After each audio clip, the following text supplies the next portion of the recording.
Halo, assalamualaikum warahmatullahi wabarakatuh. Nahmaduhu wa nusalli ala rasulil karim. Teman-teman, hari ini jumpa lagi dengan channel Asbab Baca. Teman bagi yang mau belajar ya tentang apa saja. Jadi di sini tempatnya untuk belajar supaya kita menjadi lebih baik. Semoga teman-teman yang sedang menyaksikan video ini senantiasa dalam keadaan sehat, kaya raya, dan bahagia. Oke teman-teman, kita lanjutkan tentang pembahasan bagaimana untuk meningkatkan kualitas daripada keilmuan kita, ibadah kita, mungkin zikir kita, wirid kita ya. Tetap kami sampaikan bahwa ini adalah tempat sama-sama belajar ya, bukan untuk menggurui ataupun mengajari ya, tetapi ini sebagai sarana berbagi ilmu. Mungkin teman-teman ada ilmu, boleh nanti di share di kolom komentar ya, karena kita ini sama-sama belajar mengulang-ulang apa yang disampaikan oleh guru-guru kita supaya kita ini tidak lupa, dan mudah-mudahan juga ilmunya ini bisa dipraktekkan ya oleh kita, terutama untuk saya dan teman-teman yang sedang menonton video ini. Oke, kita lanjutkan tentang pembahasan untuk meningkatkan kualitas ilmu ibadah kita ya. Kalau video-video sebelumnya sudah dibahas bagaimana cara memperbaiki kualitas keilmuan kita dari segi pengucapan, pikiran. Dan sekarang kita ini ada membahas tentang di wilayah hati.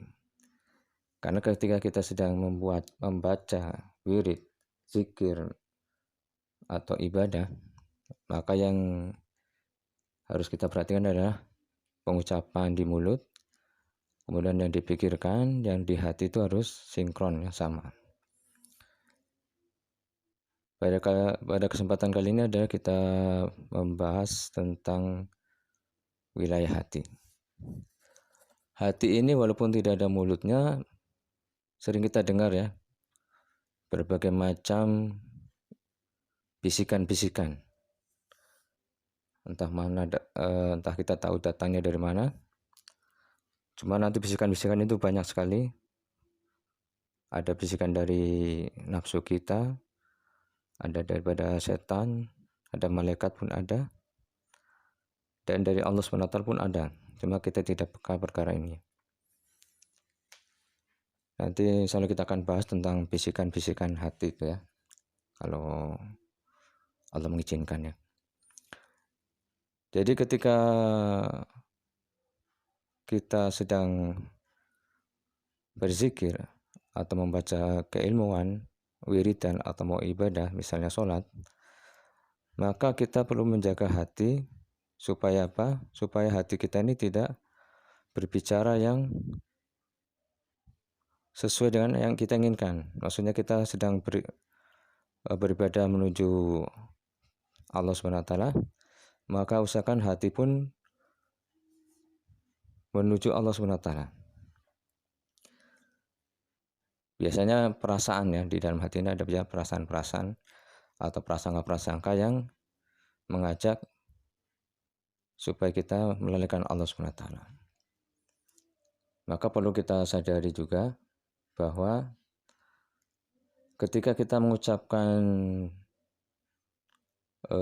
misalnya subhanallah atau bacaan-bacaan keilmuan yang teman-teman baca, maka dalam hati ini kita pasang bahwa nanti tumbuhnya adalah kesadaran ya, kesadaran atau rasa ya. Jadi rasakan atau sadari bahwa ketika kita mengucapkan itu adalah semua itu adalah karena adanya kekuatan daripada Allah. Karena sering kita dengar, sering kita baca bahwa la haula wa la quwata illa billah. Tiada daya dan kekuatan, semua itu atas izin Allah SWT.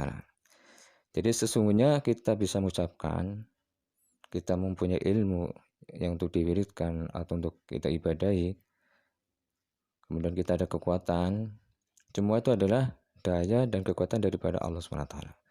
Jadi kita harus sadari itu. Kadang-kadang kalau kita tidak tahu ini, kita menyangka bahwa kekuatan kita wiridan, kekuatan kita sholat, keilmuan kita sholat, itu adalah karena kepandaian kita, kekuatan daripada kita, karena habis makan banyak sehingga kita kuat. Nah, ini kita harus kesampingkan. Supaya apa? Supaya kekuatan-kekuatan makhluk itu kita nafikan. Nah, jadi kita isbatkan, kita kembalikan kepada haknya itu Allah Subhanahu wa taala. Jadi sering juga kita mengucapkan la haula wala quwata illa billah, tetapi hati kita masih menganggap bahwa kami mengucapkan itu adalah karena kekuatan kita sendiri. Jadi kita mengucapkan la haula wala quwata illa billah, tidak ada daya dan kekuatan semua atas izin Allah Subhanahu wa taala, tetapi dalam hati kita ini menyadari bahwa kita mengucapkan itu adalah karena kekuatan kita, kepandaian kita. Nah, ini salah juga. Tidak sesuai dengan yang diucapkan dan yang di hati kita tidak sesuai. Maka ini perlu luruskan di dalam hati kita bahwa ketika kita membaca wirid atau kita sholat adalah semata-mata semua itu adalah karena kekuatan daripada Allah SWT. Nah, ini kita sadari. Jadi apabila teman-teman bisa menggabungkan ketiga unsur yang ada pada diri kita, yaitu ucapan, pikiran, dan hati kita ini, supaya selaras sama-sama menuju pada Allah SWT, maka ini insya Allah akan bisa meningkatkan ibadah kita. Walaupun kita baca subhanallah, tetapi apabila pikiran kita kemana-mana, hati kita pun kemana-mana, tidak kepada Allah, maka nilainya sedikit ya. Ada tetap nilainya. Karena setiap kebaikan walaupun sebesar zarah pasti akan ada pahalanya. Kita pun akan tahu nanti di akhirat bahwa semua itu ada balasannya. Tetapi apabila kita baca subhanallah, mulut mengucapkan subhanallah, kemudian pikiran kita pun tidak memikirkan makhluk, kemudian hati pun kita menyadari bahwa itu semua adalah kehendak Allah, kekuatan daripada Allah, ilmu daripada Allah, maka walaupun sama-sama subhanallah, maka yang terakhir ini nilainya lebih banyak lagi. Nah, seperti itu ya. Jadi sayang apabila teman-teman kita hanya mengucapkan di mulut saja, sedangkan unsur-unsur yang ada pada diri kita yang bisa meningkatkan ibadah kita, meningkatkan kualitas ibadah kita, keilmuan kita ini kita abaikan, sehingga nilainya menjadi sangat sedikit. Nah, itu pun nanti bisa hilang ya. Walaupun kita baca subhanallah mungkin 1000 kali, tetapi dalam hati kita ini ada kekuatan kita menganggap ini ada kekuatan kita, kepandaian kita, maka itu bisa menjadi hilang, mudah sekali dihilangkan oleh apa? Oleh bisikan oleh setan, oleh nafsu kita. Jadi ketika kita baca subhanallah 1000 kali, kemudian dihembuskan dalam hati kita ini ada perasaan bangga, menjadi ujub, ria, maka amalan-amalan yang kita baca tadi subhanallah 1000 kali ini bisa lenyap, karena bisa melenceng yang tadinya menuju Allah menjadi tidak kepada Allah SWT, karena timbul dari ria, sombong, ujub, dan sebagainya.